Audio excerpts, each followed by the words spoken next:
Olá e bem-vindos! Saber gerir o dinheiro é uma daquelas competências essenciais para a vida, não é verdade? Mas será que os jovens no Brasil estão a aprender o que realmente precisam?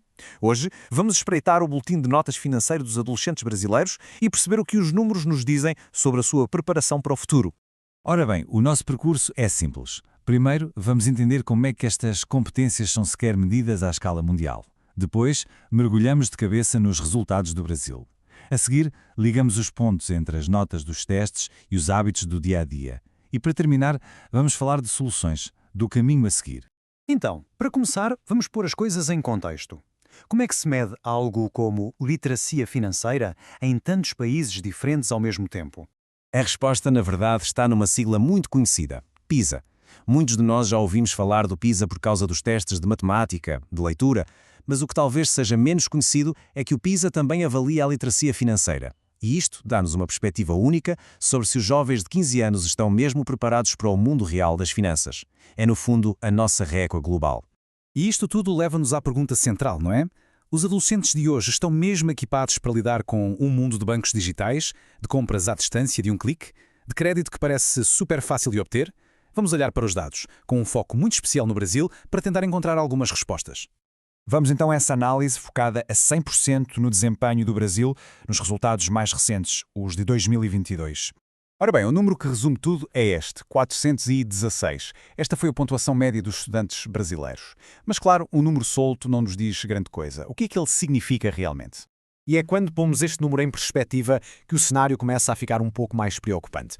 A pontuação do Brasil está bastante abaixo da média dos países da OCDE. Esta diferença e este fosso aponta para um desafio muito significativo na educação financeira do país. E este gráfico ajuda-nos a perceber a história por trás daquele número médio. Vemos que apenas 2% dos alunos estão no topo, ou seja, são capazes de lidar com temas financeiros já mais complexos. A maioria, 53%, está ali no meio. Mas o número que realmente salta à vista é aquela fatia enorme, a de quase metade do gráfico. Pensem bem nisto. 45%, quase metade dos adolescentes no Brasil, não chegam sequer ao nível que é considerado básico. Na prática, isto quer dizer que têm dificuldade em coisas tão simples como distinguir uma necessidade de um desejo ou tomar decisões muito básicas sobre como gastar o seu dinheiro. É um número que funciona quase como um sinal de alerta. E a história ainda se complica mais. Há uma diferença de 86 pontos, 86, entre os alunos de contextos mais favorecidos e os de contextos mais desfavorecidos. Isto não é só uma estatística, é o reflexo de uma desigualdade de oportunidades muito profunda que começa cedo e que pode acabar por perpetuar dificuldades financeiras por várias gerações. Ok, mas vamos sair da teoria. O que é que estas pontuações significam no dia a dia? De que forma é que o conhecimento, ou a falta dele, se reflete nas ações e nos hábitos dos adolescentes? A ligação é claríssima. Os estudantes que têm melhores resultados nos testes têm 4 vezes mais probabilidade de poupar dinheiro de forma regular. Isto prova que a literacia financeira não é um conceito abstrato. Traduz-se diretamente num hábito tão fundamental como o de poupar para o futuro. No entanto, quando olhamos para a interação com o sistema financeiro formal, a história é outra. Apenas 32% dos adolescentes no Brasil têm uma conta bancária. Para se ter uma ideia, a média da OCDE é de 63%. Isto sugere que a maioria não está a ter aquela experiência prática, em primeira mão. Mas isto não significa que não estejam a participar na economia. E é aqui que as coisas ficam interessantes. Apesar de poucos terem conta no banco, uns impressionantes 72% fizeram compras online no último ano. Isto mostra-nos uma geração que está completamente mergulhada na economia digital, mas que muitas vezes navega nesse mundo sem as ferramentas ou orientação do sistema financeiro formal. Então, como é que estão a comprar e porquê? Bem, parece que uma parte da resposta está aqui. Mais de metade, 56%, admite ter comprado coisas só porque os amigos também tinham. Ou seja, sem uma base de educação financeira sólida, a pressão social acaba por ser um dos grandes motores do consumo, e isso pode criar hábitos que não são de todos mais saudáveis. Então, se não é na escola, onde é que se aprende sobre dinheiro? A resposta é esmagadora. Em casa.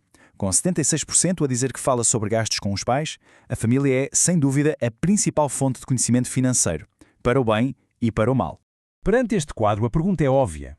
O que é que se pode fazer? Isso leva-nos à nossa última secção, o caminho a seguir. Um caminho que, inevitavelmente, se tem de passar pela educação. Atualmente, o que é que se aprende nas escolas no Brasil? Bem, os conceitos básicos estão lá. O que é um salário, o que é um empréstimo, um orçamento. Mas quando passamos para temas um pouco mais avançados, aqueles que realmente ajudam a construir segurança a longo prazo, como diversificação de investimentos ou o que é depreciação, aí o conhecimento é muito escasso. Ou seja, aprende-se o que é, mas não necessariamente como se faz. Mas, felizmente, há passos a serem dados na direção certa. O Brasil está a implementar o programa Aprender Valor. É uma iniciativa muito interessante do Banco Central que tenta precisamente isto, integrar a educação financeira nas matérias que já são obrigatórias, como a matemática ou o português. É uma abordagem estratégica para garantir que esta formação chegue a todos. E atenção, isto não é só sobre saber fazer contas. A atitude, a confiança, também jogam um papel enorme. Como esta citação do PISA revela, os alunos que se sentiam mais confiantes na sua capacidade de gerir o dinheiro tiveram, em média, mais 15 pontos no teste. Isto mostra que educar financeiramente também é uma questão de dar poder, de construir a autoestima para que os jovens sintam que podem, de facto, tomar as rédeas do seu futuro. No fundo, os dados do Brasil são o espelho de um desafio que é global e deixam-nos com uma pergunta que parece inevitável. Se saber gerir dinheiro é hoje tão fundamental como saber ler ou escrever, por que é que a educação financeira ainda não é uma matéria central e obrigatória em todas as escolas do mundo? Fica a reflexão.